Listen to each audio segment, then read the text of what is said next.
Hello dear students, अस्सलाम वालेकुम। और मैं हूं मोहम्मद हमज़ा और सॉलिड स्टेट फ़िज़िक्स के एक नए लेक्चर के साथ मैं आपकी खिदमत में हाज़िर हूँ। बेसिकली हमारा इस जो चैनल का ऑब्जेक्टिव यही था कि हमने फ़िज़िक्स के अंदर घूमना फिरना है, लेकिन अभी फ़िलहाल हम फ़िज़िक्स के एक पोर्शन सॉलिड स्टेट फ़िज़िक्स के अंदर स्टक हैं। होपफुली वेरी सून हम अपनी नई जो लेक्चर है, नई बुक है, उसको भी स्टार्ट करेंगे, जो कि होपफुली क्वांटम ही है। लेकिन बहरहाल हम इसकी बात करते हैं। अभी आपको आवाज़ आ रही होगी, बहुत खूबसूरत मधुर आवाज़ आ रही है, उसके ऊपर फोकस नहीं करना, फोकस करना है मेरी बात के ऊपर, ठीक है। तो हमने लास्ट लेक्चर के अंदर एक चीज़ स्टडी की कि वो लेक्चर क्या था, वो आवाज़, वो जो हमारे पास आखिरी लेक्चर था उसके अंदर हमने क्लासिकल मॉडल को पढ़ा था। किस चीज़ का क्लासिकल मॉडल था? स्पेसिफिक हीट का।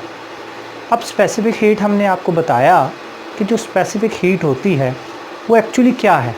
वो अमाउंट ऑफ हीट है जो किसी सॉलिड की एक स्पेसिफिक अमाउंट को हीट अप यानी टेम्परेचर राइज़ करने में हेल्प आउट करती है। यहाँ तक बात हो गई, ठीक। दूसरी बात, वहाँ पे हमने एज्यूम किया था कि हमारे पास क्रिस्टल जो है उसके अंदर n नंबर ऑफ़ एटम्स है उसके सॉलिड के अंदर। अब वो n नंबर ऑफ़ एटम जो हैं, वो n number of atoms actually हमारे पास 3n हार्मोनिक ऑसिलेटर के तौर पे भी काम कर रहे हैं। उसके लिए हमने एक अजम्पशन ली थी कि अजम्पशन ये थी कि आपके पास जो हार्मोनिक ऑसिलेटर है, जो n एटम्स हैं, हमने कहा अगर एक एटम 3 डायमेंशंस के अंदर जा रहा हो तो हम कह सकते हैं कि हमारा 3 एटम जो हैं वो 1 डायमेंशंस के अंदर मूव करेंगे। यानी अगर एक एटम जो है वो 3 डायमेंशंस यानी उसके 3 डिग्री ऑफ फ्रीडम्स हैं, हम कहते हैं कि 3 एटम्स के डिग्री ऑफ फ्रीडम कितने होंगे? 1 1 1, उसी लिहाज से, नॉट इंडिविजुअली। इसी तरह अगर n एटम्स हों, 1 के साथ 3 मल्टीप्लाई वहाँ पे हुआ 3n। यहाँ पे अगर n एटम्स हों और वो 3 डायमेंशंस के अंदर जा रहे हों तो इसका मतलब है कि 3n एटम जो हैं वो 1 डायमेंशनल हो सकते हैं। क्लियर? इसके बाद हम बात करते हैं कि हमारे पास, हमने ये भी कंसीडर किया कि जो फ्रीक्वेंसी है वो हमारे पास सेम है, यानी ऑसिलेटर के हर एटम जो है वो एक फ़िक्स साइड से फ़िक्स है और उसकी फ्रीक्वेंसी सेम है। यही बात हम यहाँ पे करने लगे हैं कि फ्रीक्वेंसी हमारे पास सेम है, लेकिन यहाँ पे जो प्रॉब्लम है, यहाँ पे जो हमारे पास डिफरेंस आ रहा है, वो डिफरेंस एक्चुअली किस चीज़ का आ रहा है? वो डिफरेंस आ रहा है एनर्जी का। अब आप पूछेंगे सर एनर्जी का डिफरेंस कैसे आ रहा है?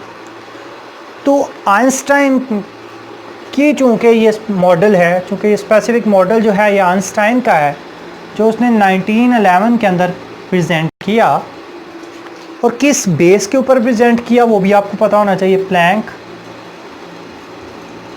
क्वांटम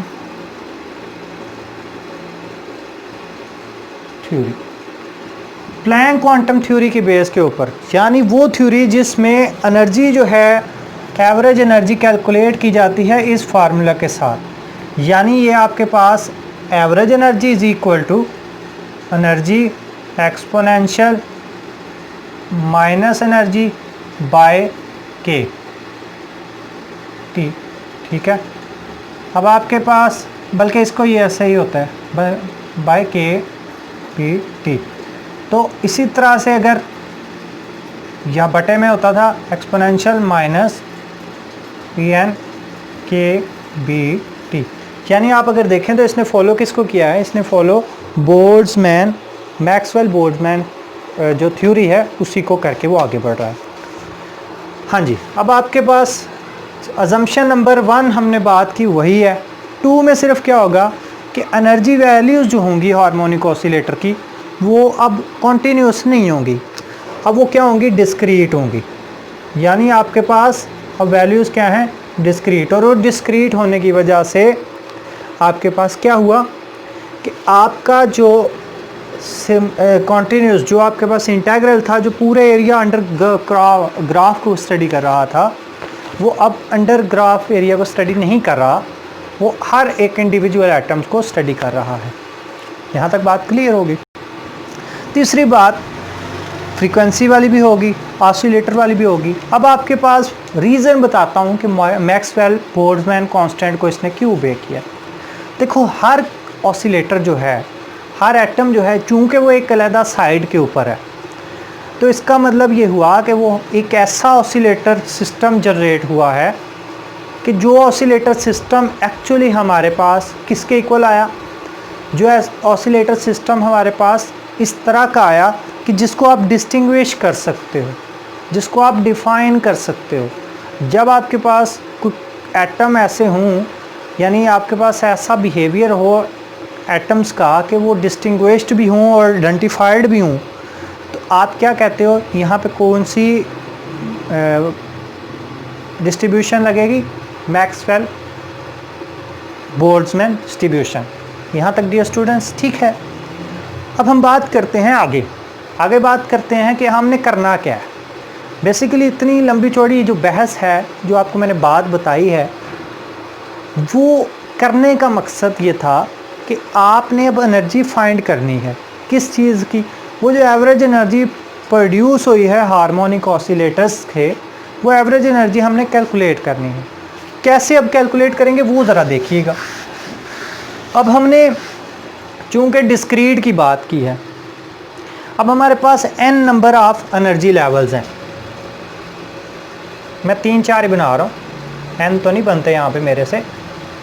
1 2, यानी ये हमारे पास NHW के अंदर ये 0 हो जाएगा, यानी इसकी भी वैल्यू आएगी। क्योंकि आप देखो तो ये फार्मूला होता है n+1/2HW। अब इसमें आप इसी तरह से इसको सॉल्व कर लो, इसी तरह से आप, मैं सिर्फ एक सोल्यूशन बता रहा हूँ, एग्जैक्ट वैल्यू नहीं मैंने लिखी कि आप तो लग गए कि कैलकुलेशन गलत कर दी है, ऐसा नहीं है। तो अगर n number of discrete energy levels हों तो उनकी जो एनर्जी होती है वो एनर्जी मेरे पास लिखी जा सकती है n = n+1/2h⁻⁻। ये आपको पता है कैसे आया? ठीक है, ये कैसे आया? हमारे पास hv था और उसको हमने 2 पाई के साथ मल्टीप्लाई भी किया और 2 पाई के साथ डिवाइड और मल्टीप्लाई दोनों कर दिया। यहाँ तक बात क्लियर। अब हम बात करते हैं ज़ीरो पॉइंट मोशन की। हम ज़ीरो पॉइंट मोशन की बात करते हैं। हम एनर्जी की कॉम्प्लेक्सिटी में नहीं जाते, हम ज़ीरो पॉइंट की बात करते हैं। कैसे कि हम n जो है, जो हमारे पास एनर्जी है, हम इसमें सिर्फ एनर्जी कंसीडर करते हैं जो हमारे पास h⍵ है। और ये जो एनर्जी है ये हमारे पास किसके इक्वल है? ये हमारे पास एनर्जी है ज़ीरो पॉइंट एनर्जी के। इसको आप इस तरह से भी लिख सकते हो, n = NH⁻⁻। ये इसकी फॉर्म है। अब इसमें n जो है वो क्या हो सकता है? 0 हो सकता है, +1 हो सकता है, +2 हो सकता है। एनर्जी हमेशा पॉजिटिव ही रहेगी, इसलिए यहाँ पे ये वैल्यू। हमने ये बात कहाँ पे कर रहे हैं? हम अभी बात कर रहे हैं ग्राउंड स्टेट के ऊपर। कहाँ पे? Ground state. तो अब हम अगला स्टेप जो करने जा रहे हैं वो ये है कि हमने बात की कि एनर्जी स्पेक्ट्रम जो है वो डिस्क्रीट है, और जो एक्साइटेशन होगी, इसका मतलब है वो भी कुछ, उसके अंदर भी जो एनर्जी ट्रांसफ़र होगा वो बिल्कुल इसी फार्मूले के साथ लेके चलेगा। तो हम क्या करते हैं, हम इसकी एवरेज एनर्जी फाइंड कर लेते हैं। और average energy, discrete average energy find करने के लिए मैं क्या करता हूँ, मैं लिखता हूँ average Maxwell Boltzmann distribution average = exponential energy of any n state and exponential minus En by kBt। बटे में इसी तरह से आएगा En एक्सपोनेंशियल माइनस n/kBt। यहाँ तक बात क्लियर है जी। अब En जो है ग्राउंड स्टेट की हम बात कर रहा हूँ, तो उसने जो हमें ग्राउंड स्टेट की वैल्यू बताई है वो हमारे पास ये है। ऑसिलेटर की वैसे एनर्जी ये होगी, लेकिन इसने जो एनर्जी लेवल हमें बताया वो ये होगा। क्लियर है, बात समझ आ रही होगी।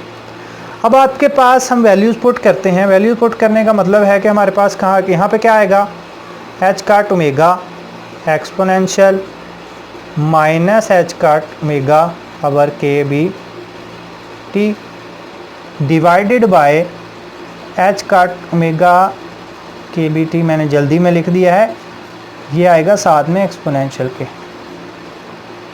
अब इसको सॉल्व करने का मैं बहुत आसान तरीका बताने लगा हूँ। तरीका ये है कि आप कंसीडर कर लें कि मेरे पास जो x है वो minus H cut omega bye T के इक्वल है। जब ऐसा करूँगा तो ये मेरी इक्वेशन किसके इक्वल बन जाएगी? ये इक्वेशन एवरेज एनर्जी वाली बन जाएगी।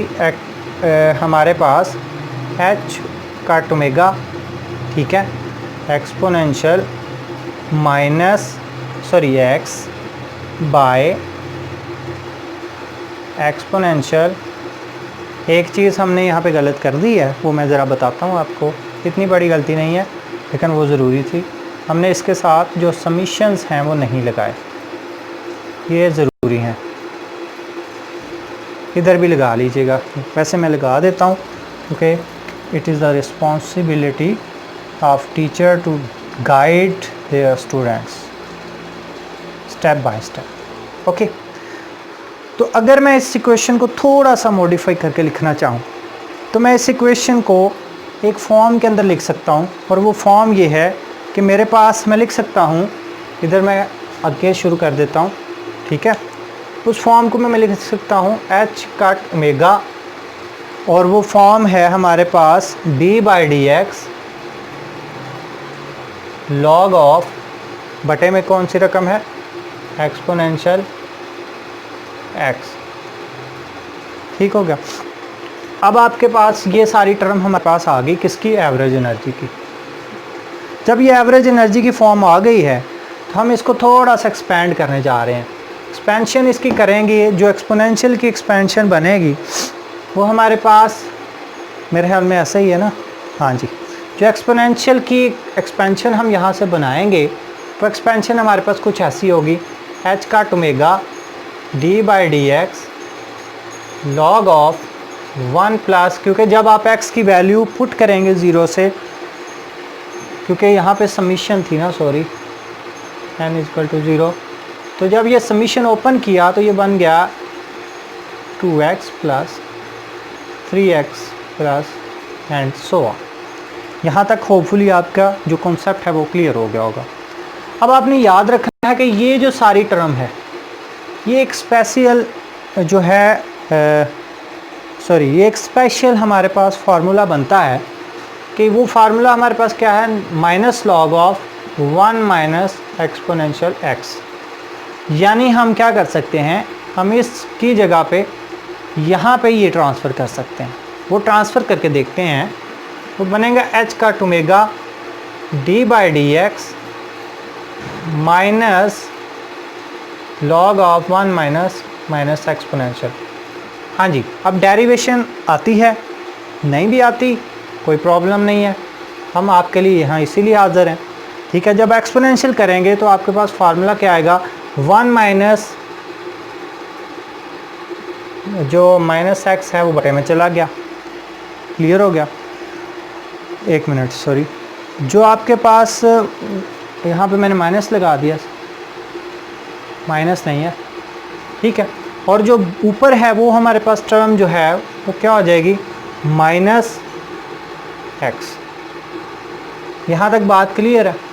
अब आपके पास ये माइनस जो है वो उस माइनस को कैंसिल कर देगी जो ये वाली थी, जो ये वाला था, यानी इसके साथ ये कैंसिल।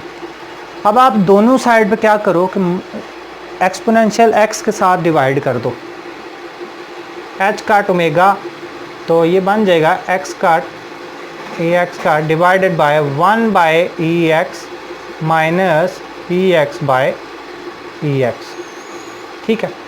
तो इसका क्या मतलब बना, इसका मतलब ये बना, ये टर्म जो है हमारे पास जो एवरेज एनर्जी की वैल्यू आई वो आई एक्सपोनेंशियल, ये 1 हो गया, डिवाइडेड बाय ई की पावर माइनस एक्स माइनस 1।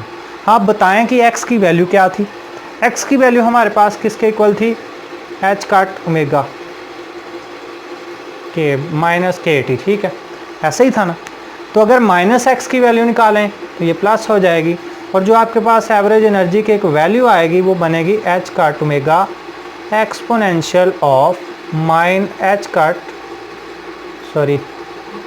के टी माइनस। यहाँ तक कोई बात अगर आपको कंफ्यूज कर रही है तो वो आप कमेंट बॉक्स में पूछ सकते हैं। ठीक है जी, ये था हमारा पार्ट 1।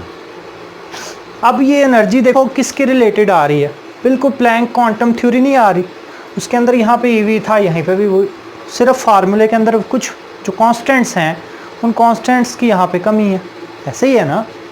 तो अब हम बात करते हैं कि इसका जो इक्वेशन का बिहेवियर है, वो जो हमने बात की थी कि हमारे पास सी वी है, अप्रोच करता है 3R के ऊपर हाई टेम्परेचर के ऊपर, और सी वी जो है वो ज़ीरो होता है टेम्परेचर के ऊपर।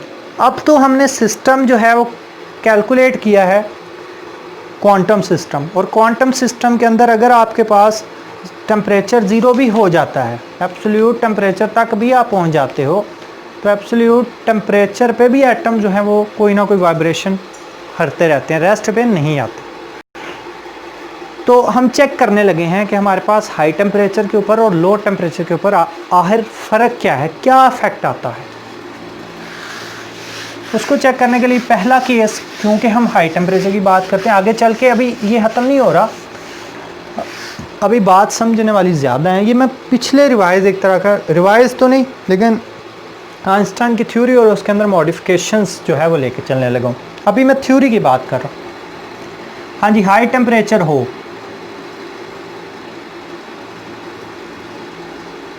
हाई टेम्परेचर के अंदर आपके जहन में क्या आता है कि हम यहाँ पे अभी कौन सा टेम्परेचर है, यहाँ पे सिर्फ एक ही टेम्परेचर है कि थर्मल टेम्परेचर, थर्मल बाथ। यानी आपके पास कोई एटम है वो इस तरह से किसी थर्मल बाथ के अंदर है, और अगर उसका टेम्परेचर थर्मल बाथ का ज़्यादा है, इसका मतलब है कि वो जो हार्मोनिक, जो क्वांटम हार्मोनिक ऑसिलेशंस थी वो बहुत स्मॉल थी।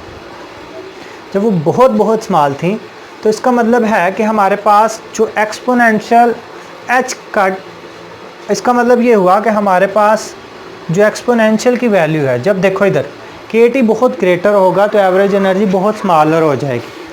ठीक है, जब एवरेज एनर्जी बहुत स्मॉलर होगी तो इस एनर्जी को मैं दोबारा से लिख रहा हूँ, मैं लिख रहा हूँ इसको exponential is equal to H cut omega by exponential इसको मैं ऐसे लिख लेता हूँ, H cut omega by K T minus 1। तो इस तरह के केस के अंदर होता क्या है ये ज़रा ध्यान से देखना। एक्सपोनेंशियल क्या बनेगा, एक्सपोनेंशियल एच काट बाय के टी जो है -1, जब उसको हम एक्सपेंड करेंगे तो पहला क्या बनेगा 1 प्लस एक्सपोनेंशियल की ये value, sorry H cut omega by K T. ठीक है, और इसको सो ऑन करते हुए ये माइनस, तो पीछे रकम क्या बची, H cut omega by K T. तो इसका मतलब है इस जगह के ऊपर हम क्या पुट कर सकते हैं, इस जगह के हम ऊपर पुट कर सकते हैं H cut omega bye H cut omega over के बी टी। तो इसका मतलब ये हुआ कि आपके पास ये कटा तो पीछे बचा क्या, के टी। एवरेज एनर्जी जो है अभी फ़िलहाल हाई टेम्परेचर के ऊपर किसके ऊपर डिपेंड कर रही है, थर्मल टेम्परेचर के ऊपर। ये वही है जो ड्यूलॉन्ग कांस्टेंट के अंदर हमने पढ़ा था। अभी हम इसको ना आइंस्टाइन का जब व्यू करेंगे, एक टेम्परेचर हमने ऐड करना है, हमने अभी इसके अंदर एक कह लें, इस तरह से कह लेंगे आइंस्टाइन जो टेम्परेचर है, जो करैक्टरिस्टिक टेम्परेचर है, जहाँ जिसकी अभी बात नहीं कर रहे, जो इंटरनल ऑसिलेशंस की वजह बन रहा है, हम अभी उसकी तरफ भी जा रहे हैं। लेकिन अभी उससे पहले हम लो टेम्परेचर की बात कर लेते हैं। मैं बहुत नीचे नहीं लिख रहा, सिर्फ इसलिए कि मेरा जो वाइट बोर्ड है वो नज़र आपको शायद यहाँ से, जहाँ पे लाइन लगाई है, इससे नीचे नहीं आ रहा। तो इसलिए अब हमारे पास क्या होगा कि के टी तो बहुत स्मॉलर हो जाएगा, और इतना स्मॉल हो जाएगा कि जो ज़ीरो लेवल के ऊपर हमारे पास एटम्स पड़े हुए, एटम्स नहीं, इलेक्ट्रॉन्स पड़े हुए हैं, ज़ीरो स्टेट से उन्हें हाई स्टेट के ऊपर लेके जाने के लिए वो इनफ नहीं है। तो फिर क्या होगा, फिर क्वांटम इफेक्ट यहाँ पे इम्प्लीमेंटेड होगा, और वो क्या करेगा कि वो हमारे पास बताएगा कि कॉन्टीन्यूस वाइब्रेशन जो है, कॉन्टीन्यूस वाइब्रेशनल मोशन जो है ऑसिलेटर के अंदर वो हो रही है, वाइब्रेशनल एनर्जी जो है वो प्रोसेस कर रहा है। तो अब इसका मतलब ये है कि आपके पास ये जो वैल्यू है, अब देखो बड़े ध्यान से देखो कि ये जो वैल्यू है, अगर हमारे पास के टी ये हमारे पास वैल्यू स्मॉलर है, इसका मतलब एवरेज एनर्जी बहुत ग्रेटर है। तो इसका मतलब है -1 निकाल भी दें तो फ़र्क तो नहीं पड़ता ना। इसलिए हम क्या करते हैं, इसको सॉल्व करने के लिए हम यहाँ पे बात वही करते हैं, exponential H cut by exponential H cut omega by K T. जब इसको हमने किया सॉल्व तो हमारे पास जो वैल्यू आई क्या आई, हमने यानी इसमें एक चीज़ देखो कि आपके पास सिर्फ और सिर्फ जो एनर्जी का लो टेम्परेचर के ऊपर डिपेंडेंस है वो टेम्परेचर के ऊपर नहीं है, वो वाइब्रेशनल फ्रीक्वेंसी यानी वाइब्रेशनल ऑसिलेशंस के ऊपर भी है। तो अब आप क्या करोगे कि आप यहाँ पे जो इफेक्ट, ये जो आपने इफेक्ट लिखा है, अब हमारा जो मेन पर्पज़ है हम उसकी तरफ भी आ रहे हैं ना। हम सिर्फ एनर्जी की बात इसलिए कर रहे थे ताकि हमारी जो थोड़ी सी अंडरस्टैंडिंग है कि हमारे पास एनर्जी किस तरह से बिहेव कर रही है, क्योंकि एनर्जी जिस तरह से बिहेव करेगी उसी वे के अंदर हमारे पास स्पेसिफिक हीट जो है वो भी बिहेव करेगी। अब आपके पास अगर मैं यहाँ से CV की वैल्यू हम निकालना चाहते हैं तो CV की वैल्यू कैसे निकालेंगे, d/dt exponential H omega by exponential H cut by KT-1। ठीक है, तो इसका मतलब है कि ये हमारे पास वैल्यू आ गई। तो मैं अब डायरेक्ट लिख रहा हूँ क्योंकि आपके पास इंटीग्रेशन आप खुद भी कर सकते हो। तो जो इंटीग्रेशन की वैल्यू आई है मेरे पास, वो अगर इसको थोड़ा सा सॉल्व करेंगे तो आपके पास जो वैल्यू आएगी वो बनेगी CV जो है ना पहले टोटल एनर्जी निकालते हैं फिर उसकी करते हैं। टोटल एनर्जी क्या होगी कि आपने जो है एनर्जी के अंदर 3Na और जो एवरेज एनर्जी है वो निकाली। एवरेज एनर्जी पता है कौन सी है, नहीं पता तो बता देता हूँ। Na average energy is equal to H cut omega by exponential H cut omega by KT-1। ये आपके पास एवरेज एनर्जी। इसकी जब इंटीग्रेशन करोगे और मल्टीप्लाई करोगे इसको किसके साथ, 3Na के साथ, तो आपके पास जो आंसर आएगा वो बनेगा 3Na Na क्यों है, एवोगैड्रोस नंबर की वजह से। तो आपके पास जो एट द एंड आंसर बन रहा है वो बन रहा है हमारे पास e exponential H cut omega bye KT divided by exponential H cut by KT-1 का स्क्वायर। यहाँ तक बात क्लियर है। और यहाँ पे अगर आप बात करो तो ये हमारे पास किसके इक्वल आ गई है, 3R की। अभी जो बात करने जा रहे हैं ना, मतलब की बात अभी आ रही है। अब आप सोचेंगे कि सर अभी तक हम क्या कर रहे थे, हम कुछ भी नहीं कर रहे थे, हम अपनी जो मैथमेटिकल स्किल्स हैं इधर उधर से देख के उनको ठीक कर रहे थे। अच्छा, बहरहाल अब हम बात करते हैं कि हमारे पास हाई टेम्परेचर और लो टेम्परेचर के ऊपर इन स्पेसिफिक हीट की क्या इफ़ेक्ट आता है। वो बड़ा समझने वाली बात है। तो अब हम एक टेम्परेचर मुतारफ़ करवा रहे हैं, उस टेम्परेचर को हम नाम दे रहे हैं आइंस्टाइन टेम्परेचर। आइंस्टाइन टेम्परेचर किसके इक्वल है, आइंस्टाइन टेम्परेचर हम कहते हैं कि ऐसी रेंज के अंदर है कि जिसके अंदर हम कह सकते हैं कि फ्रीक्वेंसी जो है वो आइंस्टाइन फ्रीक्वेंसी में चेंज होगी और थर्मल टेम्परेचर जो है वो आइंस्टाइन टेम्परेचर में चेंज होगा। अगर यहाँ से आइंस्टाइन टेम्परेचर की वैल्यू निकाल लें तो क्या बनेगी, वो वैल्यू बनेगी कि हमारे पास h cut omega divided by K। तो अब मैं बात यहाँ से आपसे पूछना ये चाहता हूँ कि यहाँ पे अगर आप इतने इक्वेशन को, इतने पोर्शन को जो है वो सिलेक्ट कर रहे हैं तो उस पोर्शन को लिख लें 3R इंटू मेरे ख्याल में ना एक गलती हमने की है यहाँ पे। जब आप इंटीग्रेशन करोगे तो आपके पास एक ये भी टर्म आएगी एच कट बाय KT का स्क्वायर। ठीक है, ये वैल्यू भी आपके पास आएगी। इंटीग्रेशन कर लोगे, अगर नहीं कर पाओगे कमेंट में आप बता दीजिएगा, मैं आपको जो इंटीग्रेशन मैंने की है वो आपसे शेयर भी कर दूंगा। लेकिन यहाँ पे मैं सिर्फ ये चाह रहा हूँ कि आपके स्किल्स थोड़े से मेरे से ज़्यादा अच्छे हों, मैं सिर्फ इस चीज़ का कायल हूँ। अब आपके पास यहाँ पे अगर इसको सॉल्व करने जाता हूँ तो ये बन जाएगा 3r इंटू, तो एच कट किसके इक्वल आ जाएगा, इतनी इक्वेशन किसके इक्वल आ जाएगी, ये बन जाएगी थीटा ई बाय टी का स्क्वायर। यहाँ तक बात क्लियर। और अंदर बात बन जाएगी एक्सपोनेंशियल की किसके साथ, theta E by theta T divided bye exponential theta E by theta T minus 1। ठीक है, ये जो रेंज आई है ना, ये जो अब हमारे पास नया टेम्परेचर आया है, ये टेम्परेचर क्या था कि आपके पास लास्ट रिजल्ट्स के अंदर जो प्रॉब्लम्स चल रही थी कि आप लो टेम्परेचर के ऊपर कैसे एक्ट करोगे, कैसे आप उसके ऊपर काम करोगे। यानी अगर आपके पास ये मेरे पास एक ग्राफ है जो सी वी और किसके दरमियान था, टी के दरमियान था, तो वो जो ग्राफ कहता है कि आपके पास इस तरह से अगर बिहेवियर बन रहा है, फॉर एग्जांपल ये बिहेवियर बन भी रहा है, तो यहाँ पे ये पॉइंट्स ऊपर क्यों हैं, ये थ्योरेटिकल रिजल्ट एक्सपेरिमेंटल है, ये सॉरी ये आपके पास कह लो कि एक्सपेरिमेंट है और ये थ्योरेटिकल पॉइंट्स हैं। तो आप कह लो बताओगे कि ये कहाँ से आए हैं, उसको बताने के लिए जो इस ग्राफ के अंदर एक फिटिंग आई है, जैसे आप लीनियर फिटिंग करते हो रीजन के अंदर, वो फिटिंग किसने बताई है, वो फिटिंग बताई है हमें आइंस्टाइन टेम्परेचर ने। अब इसी की बात हम करते हैं, आगे बढ़ते हैं कि आपके पास कैसे, तो वो मैं बात आपसे ज़रा थोड़ी सी आसानी से शेयर करता हूँ, बहुत मुश्किल में नहीं डालता आपको, कि मैं अब टेम्परेचर की जो रेंज है वो दोबारा से सिलेक्ट कर रहा हूँ और मैं इक्वेशन भी यही ले रहा हूँ। तो टेम्परेचर अगर लार्ज होगा, लार्ज टेम्परेचर होगा,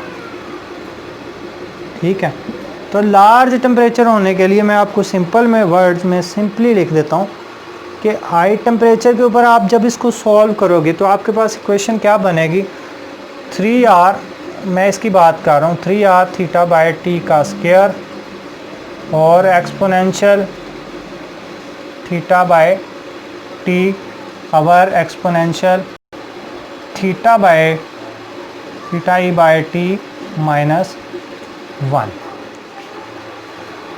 ओके, तो अगर हम इसको 3r के ऊपर सॉल्व करते हैं, जो मैंने किया हुआ है मैं वो सॉल्व आपके साथ ज़रूर शेयर करूँगा। तो जो अगर आप इसको सॉल्व करने जाते हो और आप वही फार्मूला लेके चलो एनर्जी वाला, ठीक है, अगर आप इतने हिस्से को लेके चलते हो, क्योंकि ये तो सिर्फ उसके साथ मल्टीप्लाई करना है ना, ठीक है, ये आपके पास इक्वेशन हम सिर्फ बात करते हैं इतने पोर्शन की, ये वाले, इसको छोड़ दें अभी, ठीक है। तो क्यों छोड़ दें, क्योंकि अभी हम इसको देखने लगे हैं, अगर टेम्परेचर जो है हमारे पास वो आइंस्टाइन के टेम्परेचर से ज़्यादा आ जाता है, तो इसका मतलब है कि हमारे पास हम बात कर रहे हैं के टी के ज़्यादा होने की वजह से, ठीक है, तो ये वैल्यू वहाँ से एक्सक्लूड होती है। अब आपने करना क्या कि एक्सपोनेंशियल, जैसे हमने यहाँ पे वैल्यू ये वाली निकाली थी कि हमारे पास exponential H cut by K T minus 1 जो है, इसको जब आपने सॉल्व किया था लास्ट में, जिस तरह से आपने सॉल्व किया था उसी तरह सॉल्व करोगे तो आपके पास क्या वैल्यू आ जाएगी, वैल्यू आपके पास आएगी H cut by K T, H cut by K T, ठीक है जी। जब इसकी बात करोगे तो आपके पास वैल्यू क्या आ रही है, वैल्यू जो मेरे पास आ रही है इसको सॉल्व करने से, सी वी के अंदर पुट करने से, तो वैल्यू वो हमारे पास कितनी आ रही है, 3r ही आ रही है, ठीक है। इसको ना यहाँ पे जो है यहीं पे इसी के लिहाज से पुट करो, ये वाला, ठीक है। अब आपके पास मुझे मैं बता रहा हूँ कि कोई कन्फ्यूजन हमारे पास जो आ रही है ना आपके जहन में, वो ये है कि हमारे पास एच कट ओमेगा टी कहाँ गया, तो हम उसको कंसीडर नहीं कर रहे, हम मेन फैक्टर के ऊपर डिपेंड कर रहे हैं, हमारे पास जो वैल्यू आ रही है वो किस तरह से आ रही है। अब वो फैक्टर आगे इस केस में हमने क्यों नहीं किया, क्योंकि टेम्परेचर बहुत ज़्यादा था, भट्टे में टेम्परेचर बहुत ज़्यादा था, तो वैल्यू इसकी ऑलरेडी कम हो रही थी, तो हमने क्या किया कि वो वैल्यू वहाँ से एवरेज, क्योंकि स्क्वायर था उसका, स्क्वायर के लिहाज से वैल्यू कितनी कम हो जाएगी, स्क्वायर को निकाल दिया वहाँ से, हैं, तो हमारे पास एक अप्रोप्रिएट जो प्रॉपर वैल्यू हो हमारे पास आ गई वहाँ पर। लास्ट पार्ट ये है कि हमारे पास अगर जो टेम्परेचर है जो आपके पास है, ये आइंस्टाइन टेम्परेचर है, वो आइंस्टाइन टेम्परेचर आपके पास अगर ज़्यादा हो जाता है, यानी ऑसिलेशन लो टेम्परेचर की बात कर रहा हूँ, वो मैंने जो बात की है ये वाली, ये हाई टेम्परेचर की है। अब लो टेम्परेचर की बात करता हूँ कि KBT जो है वो स्मॉलर हो जाता है h काट ओमेगा ई से। तो इस केस के अंदर जो वैल्यू बनेगी वो वैल्यू आपके पास exponential h cut by KBT -1 will be equal to E h cut by KBT। मैं ये जो ई एक्सपोनेंशियल कहीं लिख देता हूँ कि ई की लिख देता हूँ, तो एक ही बात है, मैंने एक ही कंसीडरेशन की है। तो आप इसको जब सॉल्व करोगे इसके साथ यहाँ पे, तो वैल्यू क्या बनेगी, वो वैल्यू ज़रा देखो 3r, वो वैल्यू बनेगी हमारे पास 3r। आपको इसको ड्राइव करने की ज़रूरत नहीं है, अगर कोई डेरिवेशन कहता है तो तब आप जाके इसको डेरिवेशन करेंगे मैं, ठीक है। तो आपके पास सॉरी मुझे लग रहा है गड़बड़, लेकिन चलें लिख लेते हैं, फिर इसके बाद देखते हैं अगले लेक्चर के अंदर अगर कोई गलती हुई तो मैं अगले लेक्चर के अंदर करेक्शन उसकी बता दूंगा। हम कह सकते हैं h काट बाय KBT, ठीक हो गया यहाँ। अब ये क्या बता रहा है, ये बता रहा है कि आपकी जो वैल्यू है वो चेंज होनी चाहिए एक्सपोनेंशियली, ठीक है। लेकिन जो चेंज हो रही है वो इस तरह से हो रही है 3T3 के लिहाज से। तो इसका मतलब ये हुआ कि आइंस्टाइन की ये जो करेक्शन थी वो लो टेम्परेचर तक सही जा रही थी, लेकिन उसके अंदर जो मेन खराबी आई है वो क्यों आई है, वो खराबी इसलिए आई है कि आपके पास, मैं यहाँ से सिर्फ ये देख रहा हूँ कि कोई स्टेप जो है हमने गलत किया हो, जिसकी वजह से हमारे पास यहाँ पे कन्फ्यूजन यहाँ से जनरेट होना स्टार्ट हुई है दो टेम्परेचर, ठीक है। मैं ये बात कर रहा हूँ कि आपकी जो वैल्यू है वो T3 के लिहाज से चेंज क्यों हो रही है, हालांकि आपके पास एक्सपोनेंशियल है। तो उसकी पहली वजह मैं बता देता हूँ। मैंने क्या कंसीडर किया था कि एटम जो है किसी सॉलिड के अंदर, जो एटम है एटॉमिक सॉलिड्स हैं, वो कैसे बिहेव कर रहे हैं, वो इंडिविजुअल बिहेव कर रहे हैं। हर एक स्पेसिफिक फ्रीक्वेंसी सेम है लेकिन बिहेव इंडिविजुअली कर रहे हैं, ठीक है। हमने क्या करेंगे अगले स्टेप के अंदर, अगला जो टॉपिक है उसके अंदर हम डेंसिटी ऑफ स्टेट्स को पढ़ेंगे। डेंसिटी ऑफ स्टेट्स मतलब कितनी स्टेट्स, कितने नंबर ऑफ स्टेट्स हैं एक पर्टिकुलर एटम के लिए, पर्टिकुलर इलेक्ट्रॉन के लिए, या कितनी डायरेक्शंस के अंदर एक इलेक्ट्रॉन जो है वो मूवमेंट कर सकता है। मैं फिर रिपीट कर रहा हूँ कि जो कन्फ्यूजन हमारी जनरेट हुई है वो यहाँ पे है, यानी लार्ज टेम्परेचर से। इंशाल्लाह जो नेक्स्ट लेक्चर होगा उसके अंदर हम लार्ज और हाई टेम्परेचर से ही स्टार्ट करेंगे मज़ीद क्लैरिफिकेशन के लिए। वैसे मेरा ख्याल है कि यहाँ पर ठीक मैंने क्लेम किया है, कि मैं इसको एक दफ़ा फिर रीड आउट करूँगा। Okay ji, thank you so much.